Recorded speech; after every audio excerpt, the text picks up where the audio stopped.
So you're just in time for another eBay unboxing. So let's check out what just arrived.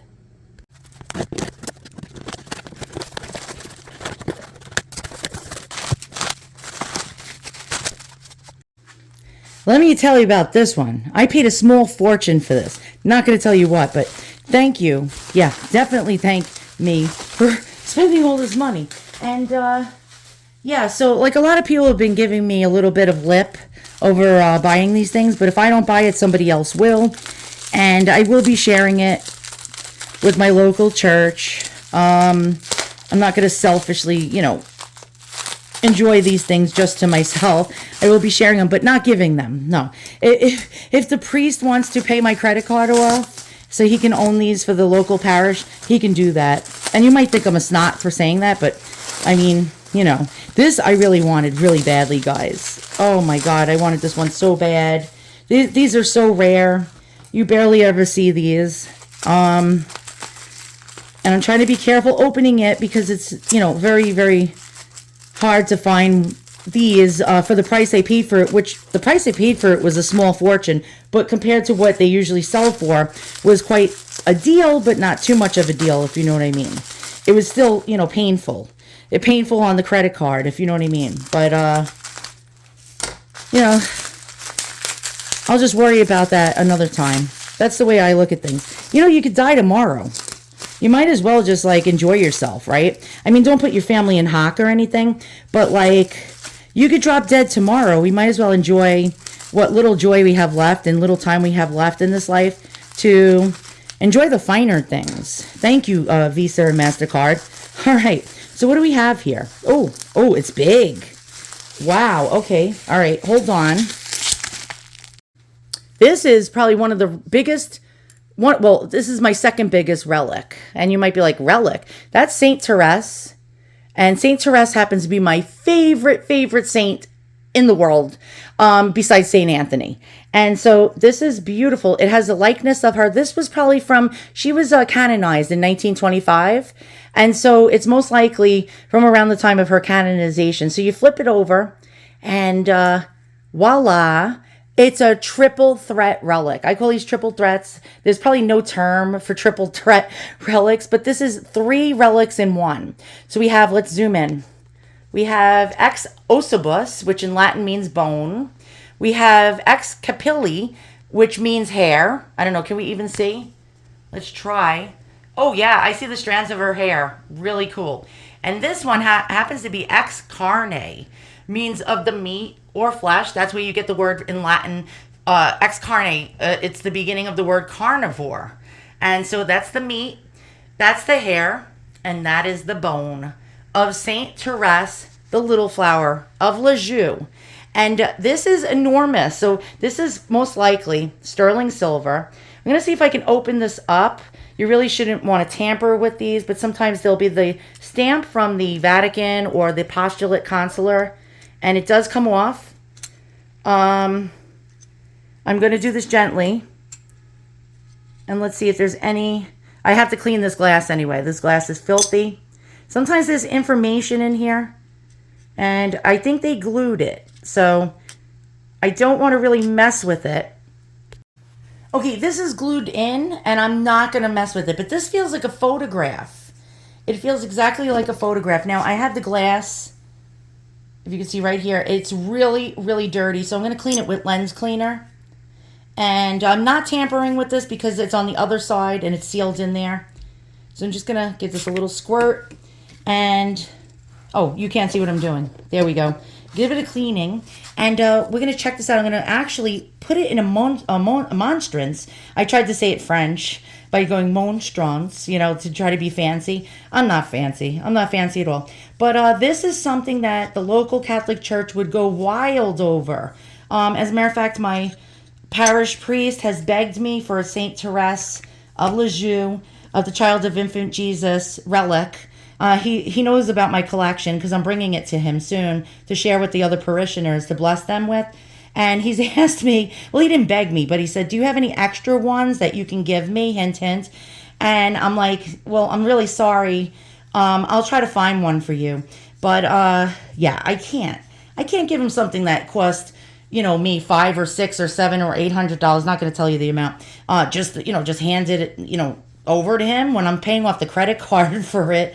I hope, he understands, but I'll let him borrow it. And, all right, so now we got the glass clean on this side. I'll be right back. We're going to get the Monstrance, actually the Monstrance, which is these beautiful little things here, and place this in its rightful place. As a matter of fact, I'm going to clean the silver, and I'm going to do that first, and I'll be right back. So this is probably silver plate. I could not peel off the backing because I did not want to tamper with it. The seals are probably glued under it. Really quite beautiful. Look at this. Now, it's very hard because this is like mirror. But I did clean the glass. As you can see, look how shiny this is. I cleaned it on both sides. And it's really hard to just show you this. Wait, let's show you. I'm going to place it in the Monstrance. And then we're going to talk about Saint Therese, known as the Little Flower, otherwise also known as Saint Therese of Lisieux, and the Infant Jesus or something like that. All right, so let's go ahead, get it in the Monstrance that I have ready for it back there, and check it out. Oh my God, this is the best one yet. This is the best one in my whole entire collection right here. It's a triple threat, Therese of Lisieux, triple relic, and this Monstrance is, well, I call it a Monstrance. You know why? Because there's little things in there sometimes that are called lunas that hold the communion wafer in it. So I always call it a Monstrance because luna means moon, but it's really a Monstrance. And I got this one on Amazon. I'll put links for these beautiful, beautiful Monstrances that I get on Amazon in the description beneath. I got this one. Usually this one sells for about between $275 to $350. And you're not going to get the sale. It was a one-day sale, and it was like $125 for the one-day sale. And I really lucked out on this one because I always wanted one shaped like a cathedral. Really quite beautiful. And it's great because sometimes when you get these Monstrances for your relics, the opening is not big enough. And so this one was, I knew it was going to be big enough for this big, giant relic. You don't see the edges of the silver going around it. There are bigger Monstrances out there, but you're going to have to pay at least $800 to $2,000 for one that's about 15 inches or taller. This one is 12 inches. The other ones are about 9.5 or so. But yeah, this particular one actually was able to hold my Saint Teresa of Lisieux, or Saint Therese of Lisieux. I call her Teresa, but really, really amazing. Look at this. Whoever put this together really took time for this. I've seen a lot of relics, and they're like pretty much plain like this, but this one is completely over the top. Now let's find out more about Therese, Saint Therese of Lisieux. I'm no historian or Catholic scholar, but I do know that she was a nun, and she died around 1897 of tuberculosis at the age of 24. She dreamed of being a nun, and she grappled with everyday things that me and you grapple with, like mere annoyance. Like you might find my voice annoying right now. Like little things would aggravate her. Like the nun next to her that was doing dishes all the time that would splash the soap bubbles in her face purposely every single day. And how she wanted to smack that nun. How she wanted to tell that nun off. But she kept her mouth shut because she believed in doing the little things. It's the little things that count. By not like losing your temper. For example, another nun was clacking her rosaries during the prayer in the morning, and she had trouble concentrating as it was. And so if you have attention deficit hyperactivity disorder and someone's clacking beads next to you when you're trying to be mindful, that can get annoying also. Well, she didn't smack that nun in the face either. And as a matter of fact, her Mother Superior was very mean to her. The Mother Superior never had an encouraging word for her at all, constantly criticized everything she did, but she always looked at the Mother Superior with a smile on her face, no matter how mean the Mother Superior was to her. And at the end, the Mother Superior, who was very infirm and old, said, "Why are you always nice to me? I'm not very nice to you." And she realized that she wasn't nice. And she wasn't being friendly towards Therese. And then she ended up like loving Therese because Therese was so gentle and kind and forgiving. And so Therese grappled with everyday things like faith in God. She had, sometimes she questioned God. She wondered if God was real. she wondered if, she was, she was having issues with her faith. And we all have issues whether or not we believe in God or not. And Saint Therese even grappled with things that regular people do. And she basically was a willful child, very willful. It was a family that was consisted of mostly girls who ended up turning into nuns as well. The parents ended up becoming actual saints as well for growing up so many people that actually volunteered to be nuns and give up their lives. They, as parents, gave up multiple children to the Catholic faith. And so they became actual relics, if I can find one, would be great. But they became actual saints as well. And so this was a very saintly family. And when she was a little girl, she was quite willful.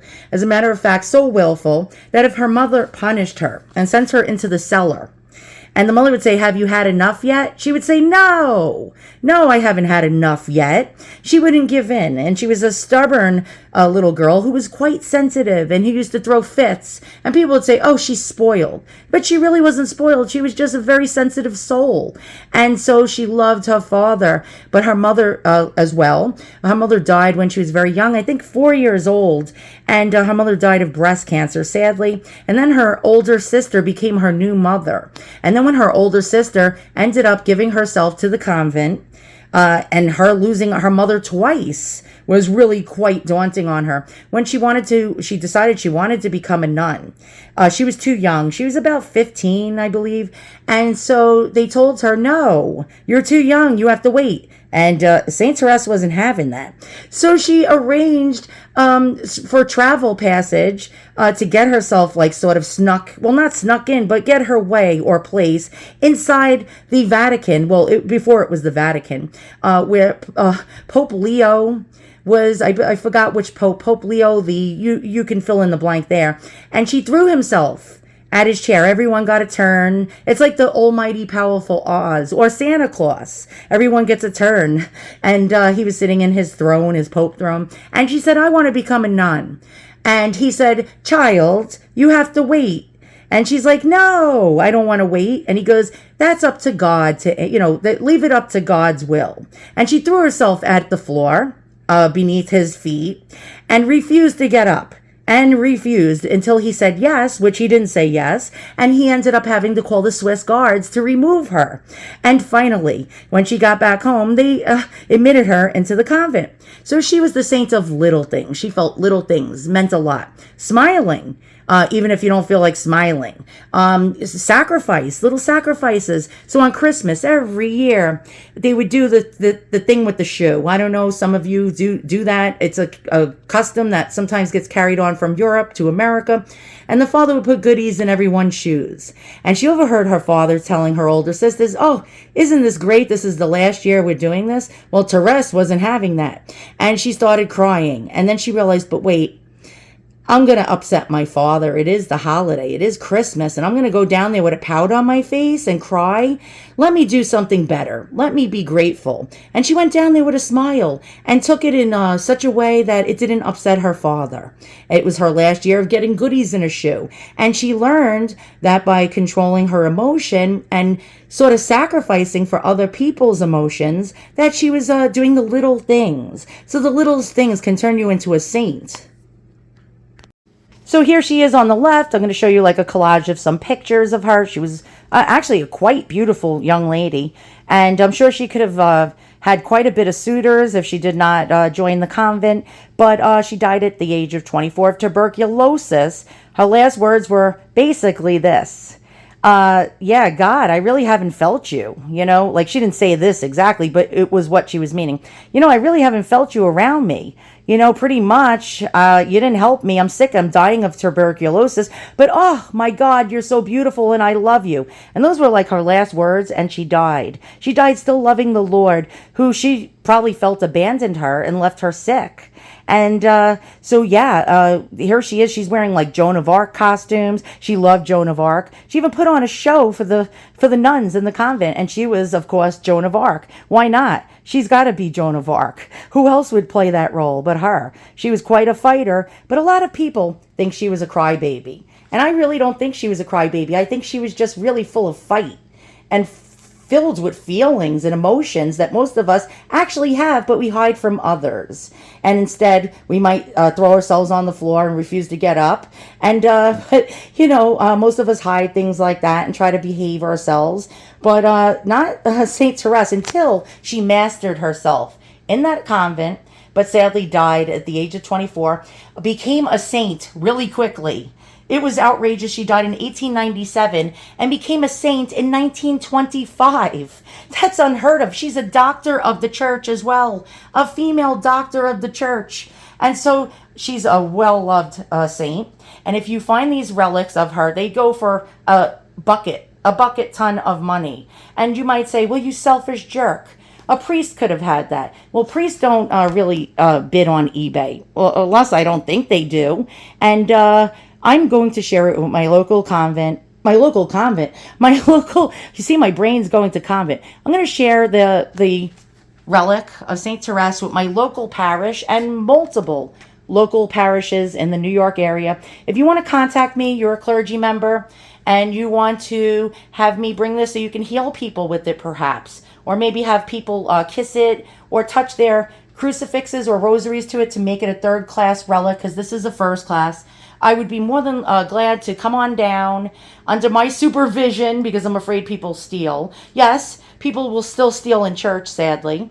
Thou shalt not steal, one of the 10 commandments. But I will supervise. I will have you, you can bless people with it. Contact me on my About page on my YouTube channel, and there'll be a link to take you over to Etsy. Go on down. I don't give out my personal emails to anybody, and you can contact me, and I can arrange, if you're not 100 miles away from Nassau County where I live, that I could bring this down, and the church can actually use this as a form of faith and healing for other people. So, we got another St. Therese right here, and this is a bone. This is ex ossibus in this gorgeous, gorgeous micro mosaic crucifix. And I have another one. Let's see if I can find it right now. I probably can't. I think, is that it over there? Might be Pope Pius X. Oh, good old Pope Pius X. I have another one somewhere in this bunch over here. But my priest, my local parish priest, sort of said, is there anyone you can give me? And I'm like, I'm still paying the credit card off for all these. So I'm going to give him a second-class relic of her. And that should make him happy, right? It's the one that I paid the least for on a lucky eBay listing that had a lot of things in it, and the person didn't know. Let's get it. I'll show you. And so these things are generally itsy-bitty. As you can see, itsy-bitty. This one is huge. I mean, compared to the other ones.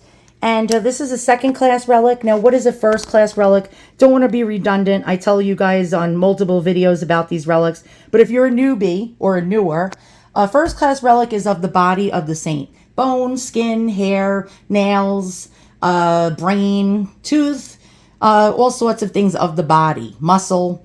The second class is something that the saint used during their life, wore, perhaps a veil or a tunic or a pair of sandals, a pair of stockings, a Bible, a chalice, a book. So something they touched in life. Third class is when you take here we go. You take a non anything, it's just a crucifix, right? And you touch it to St. Therese right here. You touch it. Now, this just became a third-class relic. So now this is a third-class relic. Very fantastic. And my local priest is going to get this, and you might say, that's really crappy. Why don't you give him that one? Well, this one is one like this, a second-class relic, is being sold. I've seen a couple of these sell on actual eBay for $500. And this is a piece of the cell where she died. Let's try to zoom in. The sun is being a bit of a little jerk. We have her likeness on here. And yeah, these things are selling for about $500. Let me just try to, so I could show you guys. This is a piece of the cell, the floor where she died, the wood floor. And it's in French. And has her little picture. Look at that. And this is about the time she was canonized. Probably somewhere around 1925 to the 30s, just after. And this is sort of cool. So my parish priest is going to get this. He is not going to get this one. I can't do it. I know you guys are thinking I'm greedy, but unless you guys want to pay my credit card off for what I paid for these, then I will definitely completely donate this. But yeah, it's not going to happen. None of yous have this amount of money. Thanks for watching. See you guys all soon, and so long.